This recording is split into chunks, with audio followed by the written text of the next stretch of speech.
जरा 19वीं सदी के मैदान जंग का तसव्वुर कीजिए। सिपाही कतारों में खड़े हैं, एक गोली चलाते हैं और फिर अपनी बंदूक को दोबारा लोड करने की एक लंबी थका देने वाली कोशिश में लग जाते हैं। जंग की रफ्तार बहुत सुस्त थी, लेकिन मौत उतनी ही यकीनी थी। मगर फिर एक ऐसी इजाद सामने आई जिसने सब कुछ बदल कर रख दिया। एक ऐसी मशीन जिसे बनाने वाले का दावा था कि ये जंगों का खात्मा कर देगी। और यही वो अजीब तज़ाद है जो इस पूरी कहानी का मरकज़ है। एक ऐसा हथियार जो इतनी तबाही फैला सकता था जिसका तसव्वुर भी मुश्किल था, लेकिन उसका मौजिद उसे अमन का एक जरिया समझता था। तो सवाल ये पैदा होता है कि आखिर कोई इंसान जाने बचाने के लिए इतनी खतरनाक कातिल मशीन क्यों बनाएगा? चलें इसी गुत्थी को सुलझाने की कोशिश करते हैं। अमरीकी खाना जंगी के ज़माने में मैदान जंग का सबसे बड़ा मसला, सबसे बड़ी कमज़ोरी रफ्तार थी। एक सिपाही का असल दुश्मन सामने खड़ा फौजी नहीं था, बल्कि वो कीमती सेकंड थे जो अपनी बंदूक को दोबारा फायर के लिए तैयार करने में लगते थे। इस मसले की गहराई का अंदाज़ा लगाइए। एक तरफ एक अकेला सिपाही था जो 1 मिनट में बमुश्किल 2 गोलियां चला पाता था, और दूसरी तरफ था रिचर्ड गेटलिंग का ख्वाब, एक ऐसी मशीन जो 6 नालों की ताकत से मिनटों में सैकड़ों गोलियां बरसा दे। ये कोई छोटी मोटी बेहतरी नहीं थी, ये जंगी टेक्नोलॉजी में एक पूरा इनकलाब था। गैटलिंग की सोच देखें बड़ी सीधी सादी थी। उसका मानना था कि अगर एक मशीन अकेले ही पूरी फौज जितना काम कर सकती है तो जाहिर है मैदान में कम सिपाहियों की जरूरत पड़ेगी।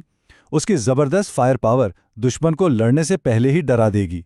जंगें लंबी खींचने के बजाय जल्दी खत्म होंगी और इस तरह कम जाने जाया होंगी।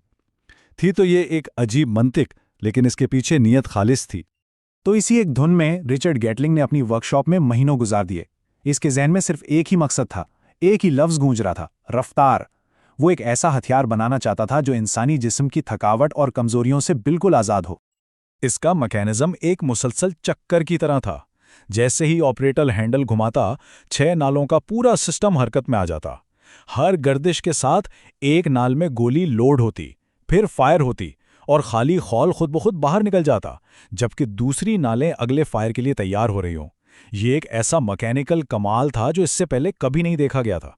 सच में उस वक्त के लिए ये किसी जादू से कम नहीं था। 200 राउंड्स फी मिनट, ये गैटलिंग गन की शुरुआती फायरिंग की रफ्तार थी। कहाँ एक सिपाही के 2 शॉट्स और कहाँ ये आग उगलती मशीन। ये सिर्फ एक हथियार नहीं था, बल्कि ये दुश्मन के हौसले पर गिरने वाली बिजली थी, एक ऐसी तादाद जो लड़ने का ख्याल ही जहन से निकाल दे।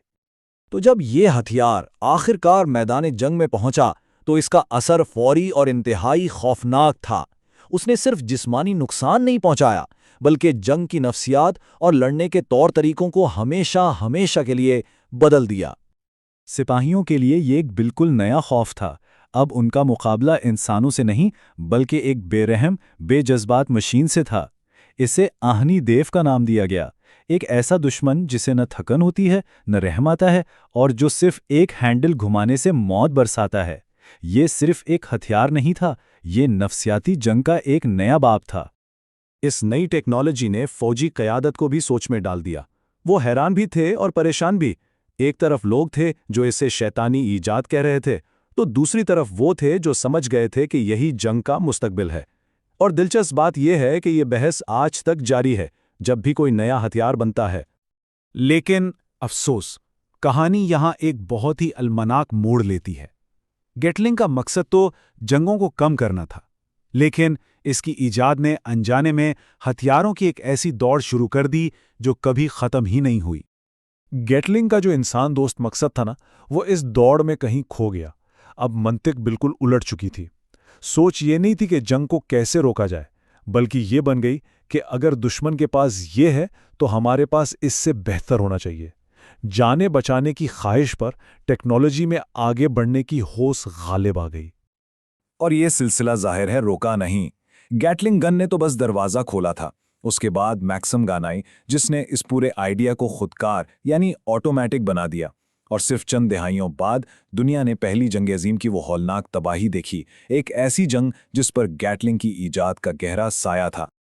आखिर में कहानी वापस उसी शख्स पर आती है जहां से शुरू हुई थी, रिचर्ड गैटलिंग और उसकी पेचीदा मिरास पर। एक ऐसा शख्स जो अमन चाहता था, लेकिन उसने तारीख के सबसे महलक हथियारों की बुनियाद रख दी। एक बात तो तय है, उसकी तकनीकी मिरास बहुत बड़ी है। आज की जदीद मशीन गनें, खुदकार हथियार, यहाँ तक कि मशीनें जंग का पूरा तसव्वुर, इन सब की बुनियाद इसी एक ईजाद ने रखी थी। नियत चाहे कुछ भी हो, नतीजा ये निकला कि जंग की शक्ल हमेशा के लिए बदल गई। और शायद इस कहानी में सबसे बड़ा सबक यही है, टेक्नोलॉजी खुद ना अच्छी होती है ना बुरी। एक छुरी से सब्जी भी काटी जा सकती है और किसी की जान भी ली जा सकती है। गेटलिंग गन की कहानी हमें याद दिलाती है कि जब हम ताकतवर औजार बनाते हैं तो असल जिम्मेदारी बनाने वाले की नहीं बल्कि हमारे हाथों की होती है।